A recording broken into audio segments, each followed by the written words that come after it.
Hey guys, real quick before the video starts, if you'd like to feature in a future video, please make sure you join the Discord where I'll be picking some of you guys to participate. Anyways, sorry, enjoy the video. So if you guys don't know me, my name's kebiB and I'm currently hovering around Grand Champ in Rocket League. But don't let that fool you, I don't have a lot of mechanical skill.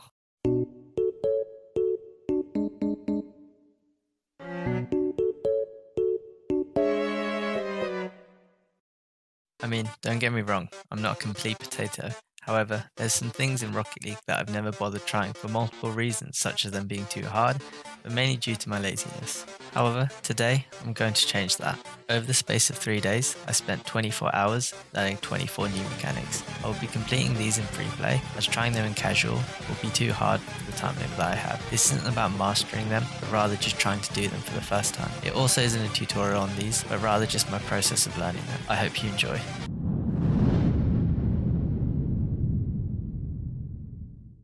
So here's the list of mechanics that I have to try and do. They start off easy with things such as flicks, to stuff that would be harder for me to learn and require precise aerial control.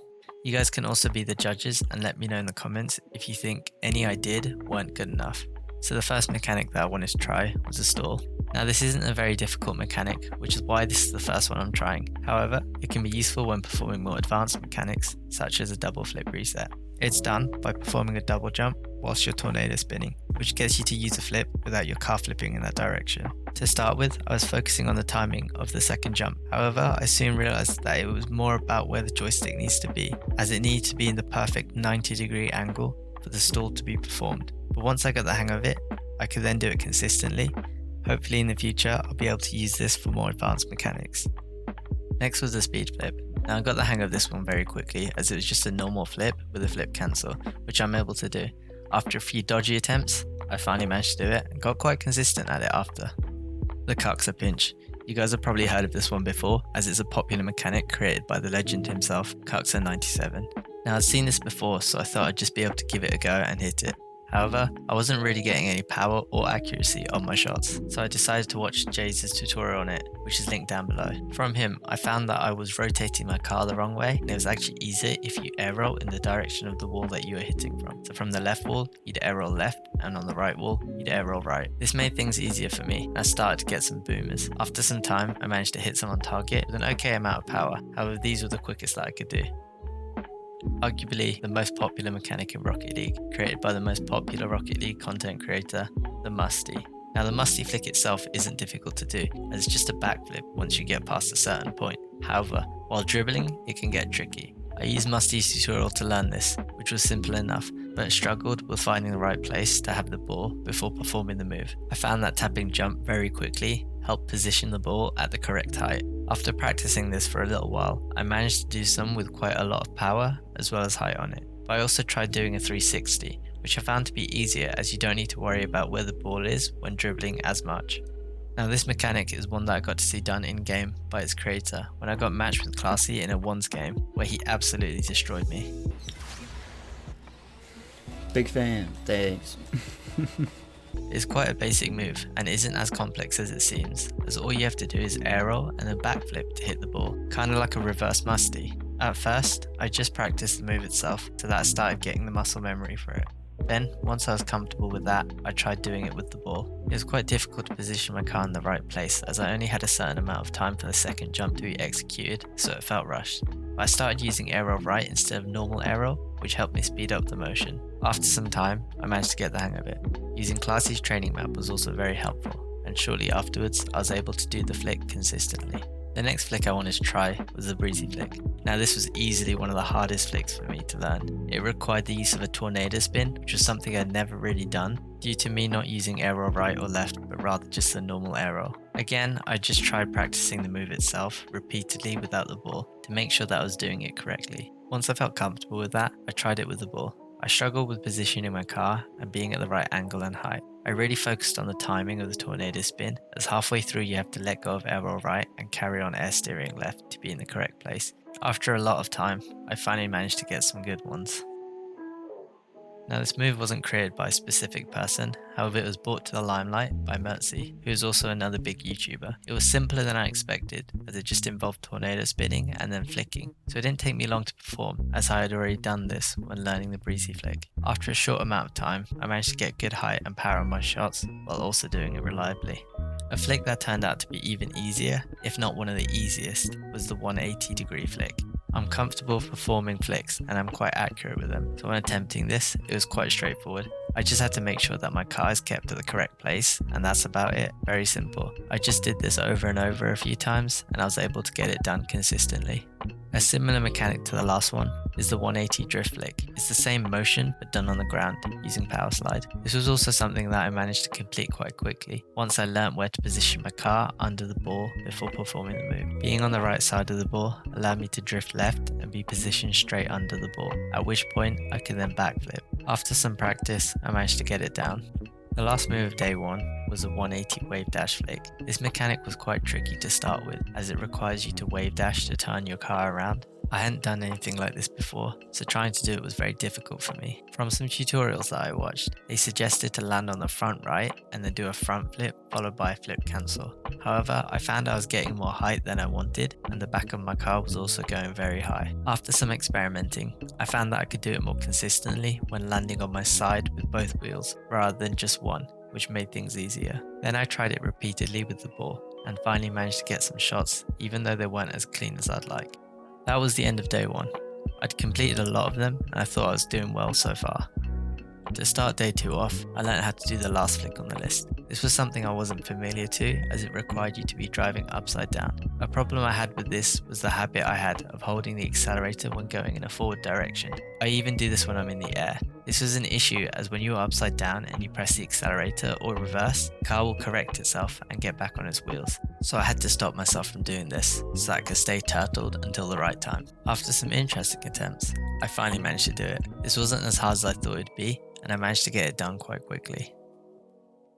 Now, some of you may not have seen a chain wave dash before, as it isn't as popular as the other mechanics. It's a fun one to learn. It looks strange and complex, however, it's quite easy to do. You don't even need to know how to wave dash to learn this, as it just requires you to spam jump whilst turning into the wall. However, wave dashing onto the wall does make it easier to start the movement. Whilst learning this, I found that letting go of everything apart from the joystick and spamming jump with my index finger allowed me to perform it better. I don't think I'll be using this in game, as I'm not able to spam jump quick enough with my thumb. However, it is enjoyable to do. Now we're on to the mechanics that require aerial control, the first of which is a ground pinch. I'm able to do ceiling shots comfortably, so it didn't take me long to get the hang of this. I did change a few things, such as not hitting the ball as high as I would when performing a ceiling shot, as well as flying to the ceiling slower, which allowed me to get to the ball at the perfect time. The main part of this that I struggled with was where to hit the ball, as even though I was getting pinches, I couldn't get any height on them. But I soon learned that I need to hit the ball at an angle, kind of like when doing the Kuxir Pinch, which then allowed me to get height.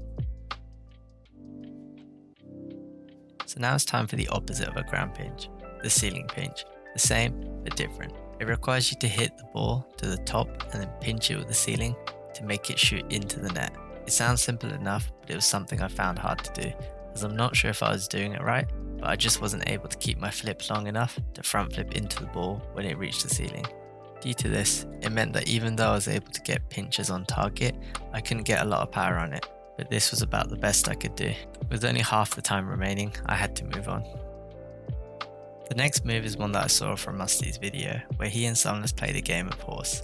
This was a mechanic that he used. It isn't the flashiest thing, however it seems like fun, so I gave it a go. I originally started by just rolling the ball on the wall and doing a pancake to get a flip and then scoring with it. However, once I had done that, I wanted to see if I could try and do it from an aerial. This was much harder, as I had to get the timing perfect and then have my car in the correct place. There were times when I got the timing perfect but I couldn't hit the ball, and times when I could hit the ball but I was in the wrong place. In the end, I couldn't get it done, so I had to move on. The ceiling shuffle is a very strange mechanic that you use to try and stay on the roof without falling. Normally, if you just drive on the ceiling, no matter what you do, your car will fall off. However, if you can get each wheel to touch the ceiling at the same time, then your car will stay on it whilst moving forward. I really struggled with this mechanic, and I just couldn't get the hang of it. This was probably because I've never tried this kind of movement before.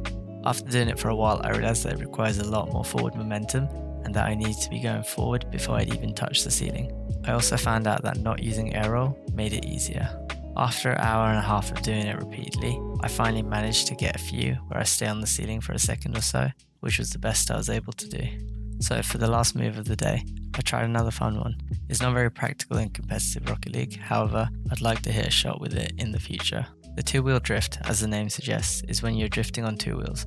I didn't actually know this was a thing until I saw a clip of it on social media of someone doing this, and I thought it was insane. To start with, I was pressing the accelerator and air roll buttons, thinking that these were required. However, I soon learnt that like when doing the turtle flick, the accelerator just puts my car on its feet again, so I had to get out of the habit of doing this. Once again, I found it easier to do, and I was getting short drifts. I tried to modulate the throttle at a better rate, and then eventually I managed to do it. I found out the hardest bit is getting the landing right, as once you're doing the drift, keeping it there is actually very easy. The final day had come. I only had 7 more mechanics to try and do. These were by far the hardest ones, as I struggled to do a few of them, but you'll see that in a bit.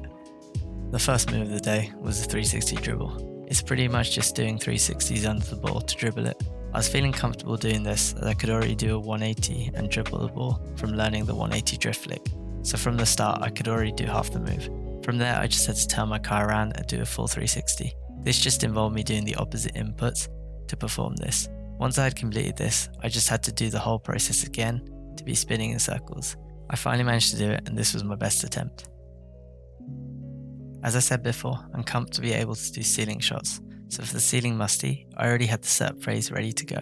It was just the musty itself that I had to learn.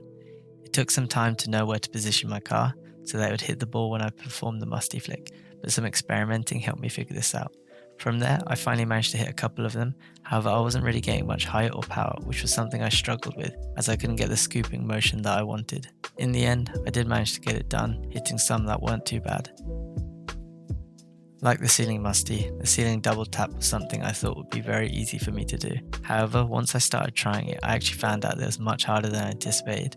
Even though I was able to consistently hit the backboard, I struggled a lot with getting my car in the right place to hit the double tap. I wasn't sure how to hit the ball so I could double tap it in. One thing I found that did make it easier was to make sure that I create a lot of space between me and the ball so I didn't reach it when it hit the backboard. This helped a lot, so now I just had to hit the double tap, which eventually I managed to do. Now I know it wasn't the cleanest as it did bounce, however it was the best I could do.